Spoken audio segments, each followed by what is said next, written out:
Hello दोस्तों, welcome back to my YouTube channel learn with Ankur ji. तो जैसा कि दोस्तों आपको पता ही है कि हम अपने टैली ERP9 कंप्लीट कर रहे हैं। तो टैली ERP9 की सीरीज़ में अभी तक हम अकाउंटिंग और इन्वेंटरी से रिलेटेड काफ़ी चीज़ें सीख चुके हैं।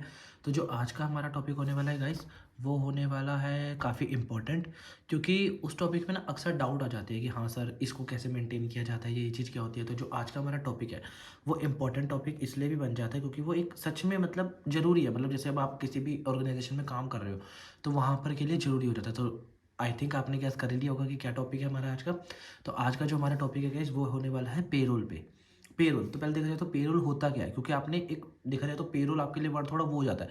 बट आप पेरोल को नॉर्मल लैंग्वेज में समझना चाहोगे तो पेरोल एक तरीके से होता है कि जो आपके ऑर्गेनाइजेशन में जो वर्कर काम कर रहे होते हैं उनका आप जो पूरा डेटा रिकॉर्ड करके उसको सैलरी प्रोवाइड करते हैं कि कितने वर्किंग डेज में उन्होंने काम करा, कितनी उसने लीव ली, कितनी उसकी एब्सेंट थी, कितना ओवर टाइम करा। ये सारी चीज़ें जब मिलाकर जो भी आप उसकी एक्चुअल सैलरी उसको पे करते हो at the end of the month, क्योंकि मंथली सैलरी पे होती है। तो वो जो जितनी भी वो सारी चीज़ें होती है जो उसके अंडर आती है तो वो पेरोल कहलाती है।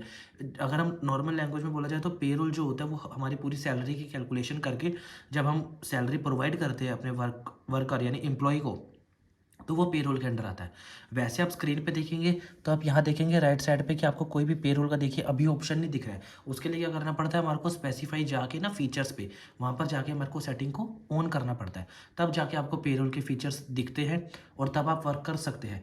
तो अब आप कहेंगे सर पेरोल में कौन कौन से एम्प्लॉयज़ इंक्लूड किए जाते हैं, वेजेस वगैरह भी? नहीं, तो जो वेजेस होती है उसके लिए आप सिंपल अकाउंटिंग वाउचर के थ्रू उन्हें पेमेंट कर देते हो। यहाँ पर आपके सैलरीड एम्प्लॉयज़ आते हैं जिसको आप सैलरी पे करते हो। तो उसके लिए आपको क्या करना है, पहले आप F11 फीचर्स पे जाएंगे। देखिए F11 फीचर्स पे जाके आप जाएंगे अकाउंटिंग फीचर्स पे। अकाउंटिंग फीचर आपकी ये ABC मैंने वैसे ही कंपनी लेट कर रखी है।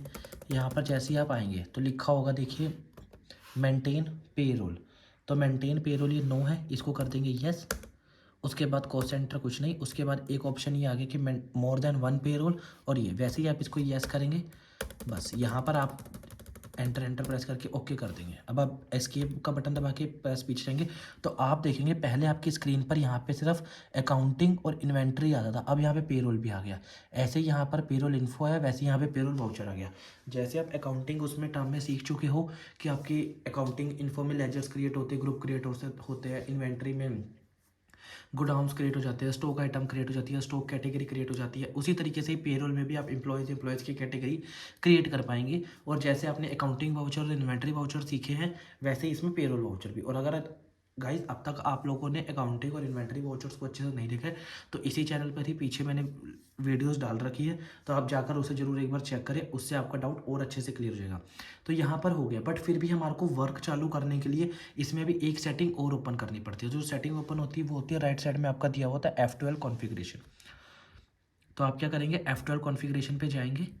कॉन्फ़िगरेशन पे जाने के बाद जैसे ही आप इस पर अकाउंट एंड इन्वेंट्री इन्फो, एक second guys, sorry sorry sorry, accounting features मतलब फीचर्स पे जाओगे। यहाँ पर आप स्टैट्यूटरी फीचर्स पे जाओगे ABC कंपनी के। यहाँ पर आप देखोगे तो यहाँ पर आपको दिया हुआ है लास्ट में पेरोल वाला, ये रहा पेरोल। तो आप यहाँ पे इसको यस कर दोगे, यस कर दोगे। जैसे ही आप यस करोगे तो वो आपसे ये डिटेल्स मांगेगा कि कंपनी का कोई अगर जैसे कंपनी PF काटती है तो उसकी क्या डिटेल्स है, कंपनी के एम्प्लॉय ESI काटती है, एम्प्लॉय स्टेट इंश्योरेंस, NPS काटती है, नेशनल पेंशन स्कीम, ये सारी आपको स्कीम्स जब भी आप किसी कंपनी में वर्क करोगे तो वहाँ का अपना अपना हिसाब होता है वहाँ से। और इनकम टैक्स वगैरह तो आप इसमें ना कुछ भी फिल कर सकते हो, कुछ भी।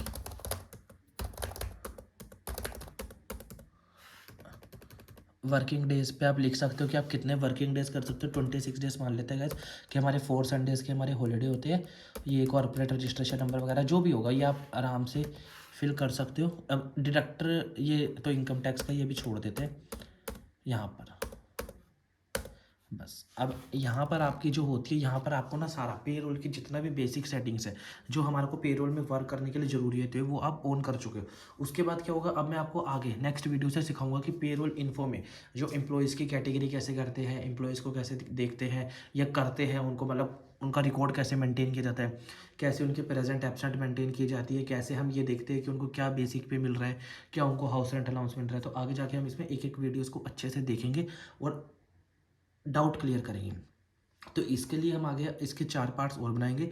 एक बनाएंगे जैसे एम्प्लॉय मास्टर का हो गया, फिर पेरोल मास्टर हो गया, पे हेड्स का हो गया, और फिर क्रिएट सैलरी डिटेल्स। जब हम बिल्कुल एंड ऑफ द चैप्टर पे आते आते हम इसमें समझ जाएंगे कि हमने पूरी जो हम स्टार्टिंग से पढ़ते आ रहे हैं वो सब इसका बेस है। तो आप क्या करिएगा, जब भी आप पेरोल की सीरीज़ देखना चालू कीजिएगा, मेरे चैनल पर आएंगे, तो आप पेरोल की सीरीज़ स्टार्ट करके उसको बिल्कुल एंड तक कंटिन्यूटी से देखिएगा, बीच में कहीं पर भी ब्रेक ना लीजिएगा। उससे क्या होगा, क्योंकि आपको ना फिर वो अच्छे से क्लियर हो जाएगा सारा का सारा।